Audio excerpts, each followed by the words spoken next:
오늘 말씀은 이스라엘 백성들이 신광야에 이르렀을 때 회중들이 또다시 원망과 소동을 일으키는 내용으로 전개가 되어집니다. 그들이 이야기하기를 무엇 때문에 우리를 이곳 광야로 이끌어내서 죽게 만들었느냐, 이렇게 고생하다가 결국 죽게 할 거라면 차라리 고생하기 이전에 처음에 죽이지, 왜 지금껏 고생은 다 시켜놓고 지금 이렇게 죽게 만드느냐, 그런 불평과 원망이었습니다. 이미 출애굽을 한 지 거의 40년 동안 그렇게 이제 출애굽의 막바지, 이제 광야 생활 막바지에 이르러서 그렇게 마지막에 온 이들의 모습이 참 안쓰럽기도 합니다. 이것이 너무나 익숙하기도 하고 그동안 많이 견뎌왔고 은혜를 경험했다면 사실 이와 같은 모습이 아니라 조금 성숙되어야 하는데 변하지 않는 그런 불평과 원망하는 모습이 안타까울 뿐인 것 같습니다. 본문을 살펴보면 없다라는 단어가 반복해서 나오는데요, 2절에는 물이 없으므로로 시작을 해서요, 아론과 모세를 공격하기 시작합니다. 5절에는요, 파종할 곳이 없고 무화과도 없고 포도도 없고 석류도 없고 또 결국에는 마실 물도 없다라고 이야기하면서 없고를 반복해서 다 없다라고 이야기하며 불평을 늘어놓고 있습니다. 40년 동안을 만나와 메추라기로 먹이시고 광야 가운데서 구름기둥 불기둥으로 얼어 죽지도 타 죽지도 않게끔 그렇게 인도하셨건만 지금의 이스라엘 백성들의 마음에는 여전히 무엇 투성입니까? 감사는 없고요, 오직 없다, 바로 원망과 불평으로 가득 차 있습니다. 그래서 그곳에서 잊고 지냈던 한 단어가 다시 한번 등장을 하는데요, 바로 13절에 무리바라는 단어입니다. 무리바라는 단어는 이미 앞선 출애굽기 17장 7절에서 등장을 하는데요, 우리 말씀을 같이 한번 읽도록 하겠습니다. 출애굽기 17장 7절입니다. 시작. 그가 그곳 이름을 마사 또는 무리바라 불렀으니 이는 이스라엘 자손이 다투었음이요 또는 그들이 여호와를 시험하여 이르기를 여호와께서 우리 중에 계신가 안 계신가 하였음이더라. 무리바라는 뜻은요, 무리바라는 단어는 다툼이라는 뜻을 가지고 있습니다. 이 다툼은 이스라엘 자손들끼리의 다툼이 아니고요, 이스라엘이 시작한 하나님과의 다툼입니다. 다툼의 내용은 여호와께서 우리 중에 계신가 안 계신가라는 의심과 불평으로 가득 차 있는 거죠. 다툼의 방법은요, 긍정적이기보다는 불손한 의도와 태도로 모세와 하나님의 인도에 대하여 브레이크를, 그렇게 제지를 걸고 있는 그런 모습으로 이루어져 있습니다. 모세와 아론은요, 원망하는 백성들, 대적해오는 무리들, 그들이 피할 수밖에 없었습니다. 정말 죽일 것처럼 달려들었기 때문에요. 그래서 모세와 아론은요, 회막문 앞에 엎드립니다. 그리고 하나님 앞에 기도했겠죠. 그러자 하나님께서 모세에게 말씀하세요. 우리 본문의 8절인데요, 우리 20장 8절에, 민수기 20장 8절에 같이 읽겠습니다. 시작.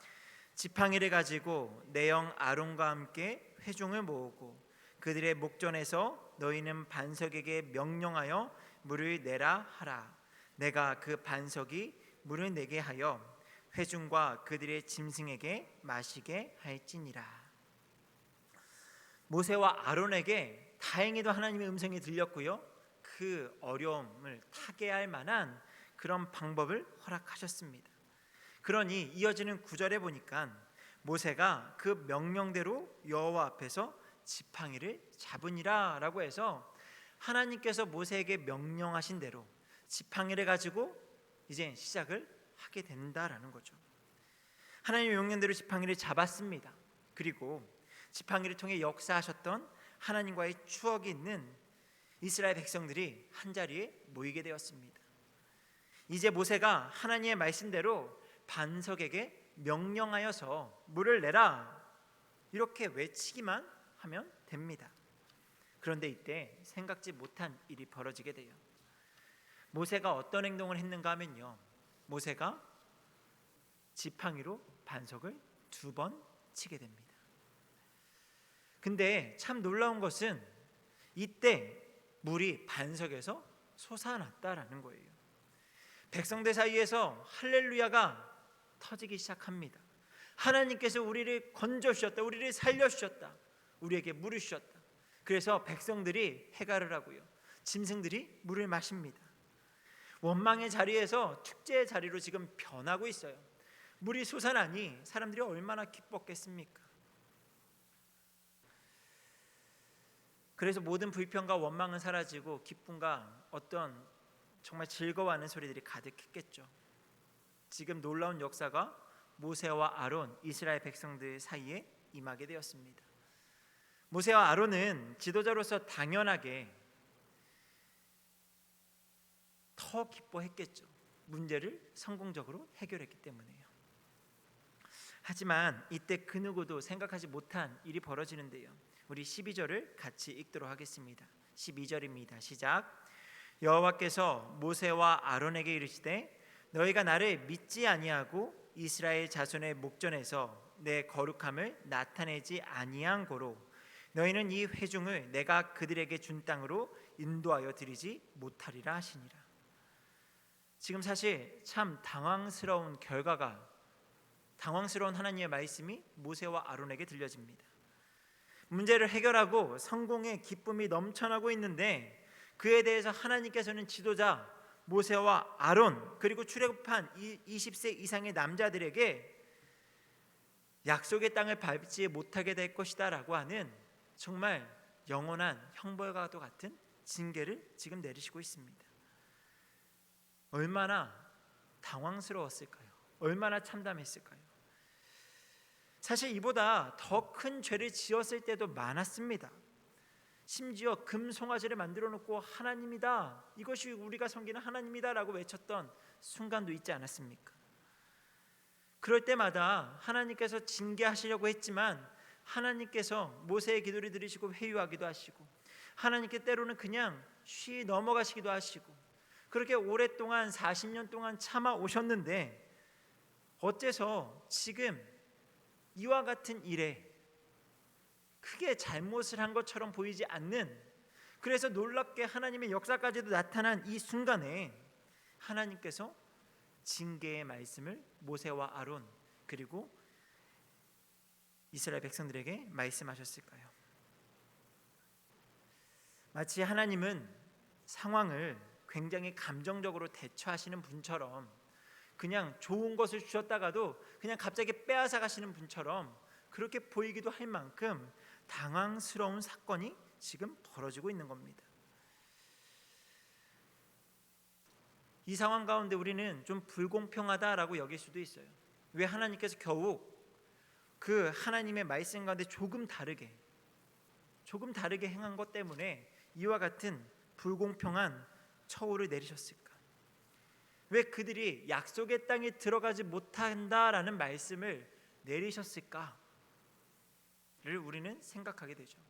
하지만 우리는 하나님께서 왜 그러셨을까를 생각하기 이전에 하나님께서 모세와 아론 그리고 애굽에서 나왔던 백성들, 그들이 약속의 땅에 들어가지 못한다라는 하나님의 말씀을 주셨다면 지금 모세와 아론, 이스라엘 백성들이 가졌던 모습이 그와 같은 중징계에 해당하는 무거운 죄를 가지고 있다라는 것을 우리는 생각해 보아야 할 것입니다. 우리의 생각에 따라 하나님께서 불공평하게 처우를 내리셨다라는 것으로 결론을 내릴 것이 아니라 그렇게 어려운 무거운 징계를 내리셨다면 이 가운데 그들이 어떠한 죄를 지었을까, 어떠한 잘못을 했을까를 생각하는 것이 더 믿음의 선택이지 않을까 싶습니다. 저는 그래서 오늘 이 물이 터진 이 놀라운 장면을 죄로 얼룩진 성공이라고 생각합니다. 분명 성공은 한 것 같긴 한데 죄로 얼룩져 있다라는 거예요. 물이 터져서 모두가 기뻐하고 있기는 하지만 그 가운데 징계를 받고 있다라는 거죠. 그렇다면 하나님의 역사하심, 하나님께서 물을 반석에서 내게 하셨음에도 불구하고 그 놀라우신 하나님의 역사가 왜 죄로 얼룩졌을까? 그들이 범한 죄는 무엇일까를 한번 생각해 보기를 바랍니다. 두 가지를 말씀드리고 싶은데요. 먼저는 모세와 아론이 하나님의 자리에 서려고 했기 때문이다라는 것을 우리가 알 수 있습니다. 모세와 아론이요, 하나님의 자리를 대신하려고 했다라는 거예요. 여러분, 물이 바라 불리우는 이 싸움에서 모세와 아론의 심각한 죄는요, 하나님이 아니라 바로 자신들이 그 영웅의 자리, 이스라엘 백성들 앞에 그 모든 영광의 자리를 차지했다라는 데 있습니다. 출애굽 시켜주시고 광야에서 먹여주시고 재워주시고 입혀주시고 여기까지 인도하신 하나님의 그 은혜의 자리를 지금 가로채고 있다라는 겁니다. 우리 10절 말씀을 같이 한번 읽도록 하겠습니다. 10절입니다. 시작. 모세와 아론이 회중을 그 반석 앞에 모으고 모세가 그들에게 이르되 반역한 너희여 들으라. 우리가 너희를 위하여 이 반석에서 물을 내려 하고. 지금 여기에서 우리가 집중해야 되는 단어가 있습니다. 우리가 너희를 위하여. 지금 여기에서 지금 이 문제를 타개하는 데 있어서 주체가 누가 되고 있습니까? 바로 모세와 아론이에요. 우리가 너희를 위하여 물을 내게 하랴라고 지금 이야기하고 있다라는 거죠. 여러분, 사실 모세와 아론이 어떻게 말을 해야 돼요? 하나님께서 너희에게 물을 내실 것이다 라고 말을 해야 되는데 지금 누구를 지금 거론하고 있어요? 바로 자신들이요. 하나님이 물을 내시는 것이 아니라 우리가 물을 낼 것이다 라고 지금 호언장담하는 모습을 보여주고 있습니다. 이 일을 통해서 자신들의 고군분투를 몰라주는 억울함을 해소하는 것으로 보여지기도 합니다. 너희 이스라엘을 혈혈단신 이끌어온 지도자의 명분을 다시 한번 세우고자 하는 모습이 있었을지도 모르겠습니다. 너희를 죽음에서 구한 선지자로서의 명예를 증명하고 다시 한번 세우고자 했던, 그렇게 자신들의 이름을 걸고 놀라운 일을 행하고자 하는 욕심이 있었는지도 모르겠습니다. 사실 저는 이 모세와 아론이 조금은 이해가 되어지는 것이요, 자신들을 향해서 60만의 장정들, 모든 인구를 따지자면 200만이 넘는 육박하는 그런 사람들이 손가락질을 하고 자신들을 향해 원성을 들어놓고 또한 죽이려고까지 하는 그들이 얼마나 그들을 상대하는 것이 힘이 들었을까요?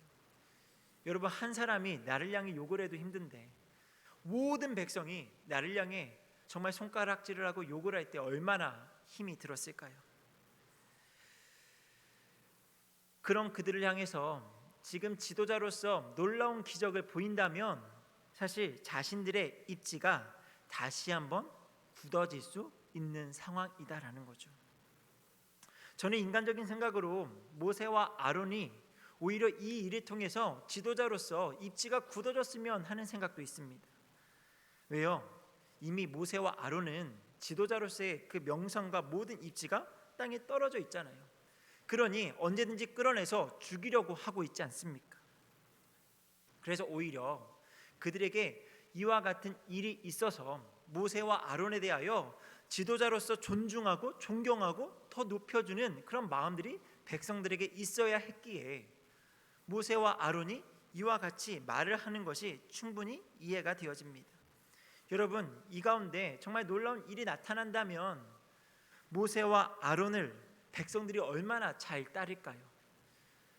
하나님께서 이끄시는 백성들, 하나님이 이끄시기도 하지만 사람 가운데 지도자를 세우셨고 그 지도자를 잘 따르게 하는 것, 이것은 참 보기 좋은 모습이 아닙니까? 하나님께서 질서를 세워가고 그 질서 안에서 하나님을 더 잘 섬길 수 있도록 그런 과정이 있다라는 거죠. 하지만 하나님께서 그것을 원치 않으셨다라는 거예요. 그 가운데 모든 놀라운 일을 행하시는 것, 그것이 하나님이다라는 것을 사람으로 가려지는 것을 원치 않으셨다라는 겁니다. 그래서 모세에게 12절에 이렇게 말씀하시죠. 너희가 나를 믿지 아니하고 내 거룩함을 나타내지 아니하였다라고 말씀하십니다. 내 거룩함을 나타내지 않았다. 이것이 모세와 아론이 하나님 앞에 성공을 거두었음에도 불구하고 그것이 죄로 얼룩지게 된 첫 번째 이유입니다. 다음으로요, 두 번째 이유는 이것입니다. 이전 경험에 사로잡혀서 현재의 말씀에 순종하지 못했기 때문입니다. 하나 생각해 볼 것이 있는데, 왜 그들이 반석을 지팡이로 2번 쳤을까? 우리는 한번 생각해 볼 필요가 있을 것 같아요. 그 이유는 출애굽기 17장에 이유를 두고 있는데요, 모세는 출애굽기 17장에서 이미 이와 같은 일을 한번 겪었었죠. 물 문제가 있었습니다. 그때도 물이 없어서 우리를 다 이 땅에서 정말 다 죽게 하려느냐라고 하면서 이전에도 똑같은 일이 있었습니다. 모세와 다투기 시작을 했고요, 그로 인해서 하나님과 더불어 다투기 시작을 했죠. 그래서 하나님께 기도를 했고요, 하나님께서 모세에게 말씀하셔서 호렙산에 있는 반석으로 가라 명하시고요, 그 가운데 그 반석을 지팡이로 치라라고 말씀하셨습니다. 그때 하나님께서 모세에게 주신 말씀에 모세는 그대로 순종했고요, 반석을 지팡이로 쳤다라는 거죠. 그래서 물이 솟아나왔고 그 가운데 하나님의 은혜를 경험했습니다. 여러분, 이와 같은 일이 이미 이전에 모세는 경험을 했다라는 거예요. 그러니 지금 하나님의 말씀, 반석에게 명하여서 물을 내라 라고 하는 이 말씀이 귀에 잘 들어왔을까 한번 생각해 보았습니다. 잘 들어왔을까요?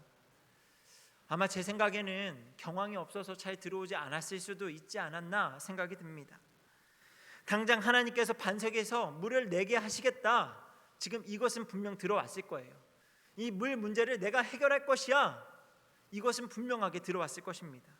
그런데 그 과정, 그 방법은 아마 잘 들어오지 않았을 것이다 라는 거죠. 왜요? 모세는 이미 이전에 이와 같은 일을 경험한 적이 있잖아요. 이와 같이 똑같은 일을 경험을 했고 하나님께서 물을 내게 하시겠다라고 말씀하신 것이 있기 때문에 그 방법에 대해서, 과정에 대해서는 귀담아 듣지 않았을 수 있다라는 거죠. 이전에 한 대로 하면 물이 나올 거야, 하나님께서 역사하실 거야 라는 생각이 있었는지 모르겠습니다. 그래서 아마도 이전과 같이, 처음과 같이 반석을 쳤는데 이번에는 한 번만 친 것도 아니고 몇 번을 치죠. 자신 있게 2번이나 쳤다라는 거예요.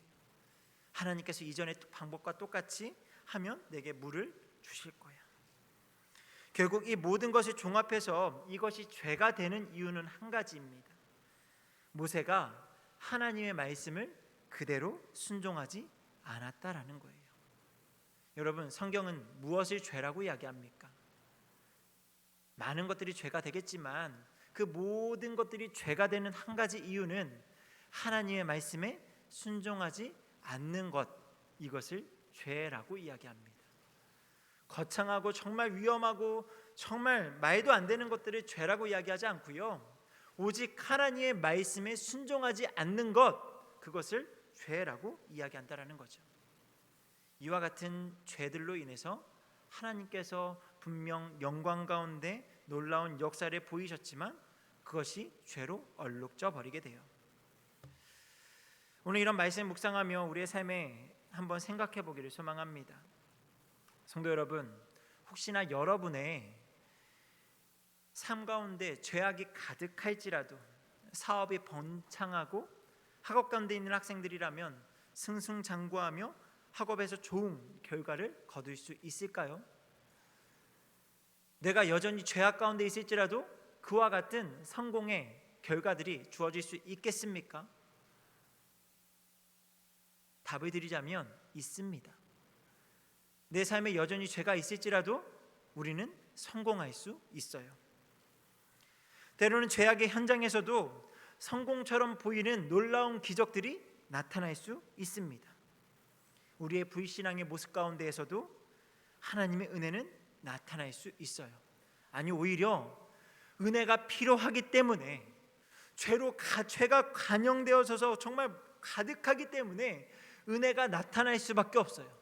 오직 하나님께서 우리를 일방적으로 사랑하시는 그 사랑 때문에 은혜는 나타날 수 있습니다.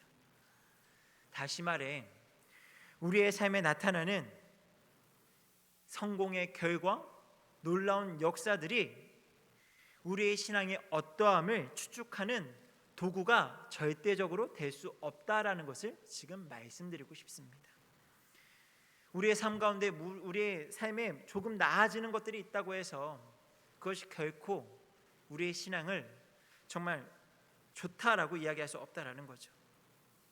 이것을 교회로 적용해 보자면 심지어 교회에서도 목회자, 지도자들이 잘하지 못하여도 좋은 결과가 있을 수가 있습니다. 성도의 수가 늘어날 수 있고요, 잘 되는 것처럼, 소위 부흥한다라고 하는 것처럼 잘 돼 보일 수 있습니다.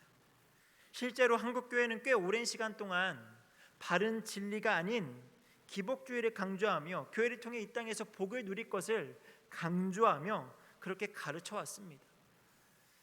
하지만 복음의 진리가 정말 그러한 것들을 우리에게 가르치고 있을까요?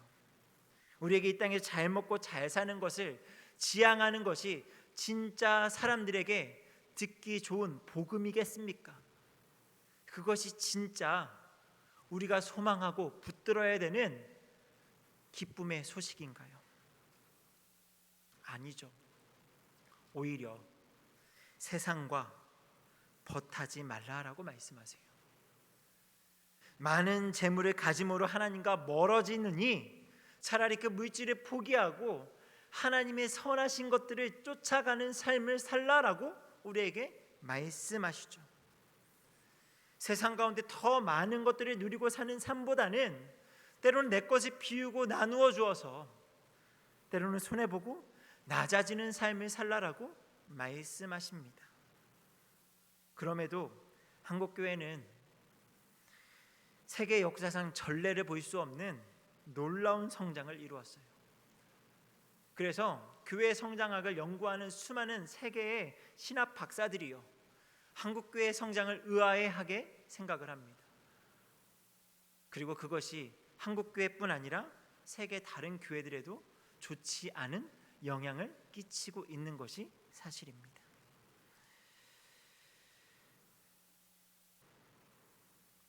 그러한 결과들이 우리가 마주하고 있는 삶에서 또 교회에서 마주하고 있는 모든 성공의 결과들, 좋은 결과들이 우리의 신앙을 망치는 그런 물이 터지는 결과와 같지 않을까라는 생각을 하게 돼요. 그러니 우리는 일이 잘 되었고 안 되었고를 떠나서 나의 중심이 하나님의 영광을 가리고 있지는 않은가, 이것을 수시로 점검해야만 합니다. 나의 신앙생활의 모든 것, 섬김의 모든 것 가운데 하나님의 자리를 대신해서 나의 모습을 드러내고 있지는 않은지 그것을 생각해 보아야 한다라는 거예요. 또한 우리는요, 교회 여러 곳에서 다양한 방식으로 섬기고 있죠. 예배도 여러 예배에 참여하고요, 교사도 섬기고 찬양으로, 또한 안내로, 주차로, 전도로, 봉사로 각양각색의 은사대로 하나님께 주신 마음에 따라 여러 가지 봉사를 합니다. 그 모든 일을 감당하기 위해서는 항상 하나님께서 은혜 주시고 함께 하심의 역사가 있어야만 가능할 것이고요, 또 하나님의 말씀에 순종해야만 그것 가운데 참된 열매들이 거두어질 것입니다. 그런데 우리는 때로 우리의 경험과 지혜를 지나치게 의존할 때가 있습니다. 믿음이 없는 것은 아니어서요, 하나님 앞에 기도하는 모습도 가끔씩은 있지만 하나님께 온전히 내어 맡기고 하나님의 방법은 무엇일까를 고민하며 하나님이 명하시는 대로 순종하기보다는 우리의 경험과 우리의 방법, 그것들을 더 우선하여 처리하는 경우가 많다라는 거죠.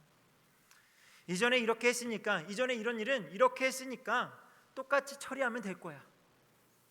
우리의 생각을 그렇게 지배한다라는 거죠. 그런데 오늘 말씀에 빗대어 보면 이것이 함정이 될 수 있다라는 겁니다. 분명 같은 문제, 같은 상황인 것처럼 보일지라도 하나님께서는 지금 이 시간 나에게 다른 방법을 원하실 수도 있다라는 것을 우리는 생각해야 돼요. 그렇다면 지금 이 시간 하나님께 내게 무엇을 말씀하시는가? 하나님의 음성에 귀를 기울여야 한다라는 겁니다. 영적으로 민감하게 하나님께 간구하고 하나님의 음성 앞에 나아가야 된다라는 거예요. 하나님 앞에 결코 경험과 지식을 앞세우는 것이 아니라 오직 기도와 겸손과 순종으로 나아가야 한다라는 거예요. 한 해를 시작하는 첫 달을 보내고 있습니다. 이제 1월도 많이 지나가고 있는데요. 아마 우리는 각자가 바라는 목표와 성공의 결과들, 그것이 연말이 되어서 이러한 결과들이 있으면 좋겠다, 이러한 것들이 잘 되면 좋겠다, 이러한 것들이 채워지면 좋겠다, 개인에게 교회 안에서 나라 가운데 소망하는 것들이 많이 있을 겁니다. 그래서 오늘 말씀이 저와 여러분의 마음에 꼭 새겨져야만 하지 않을까 생각을 합니다.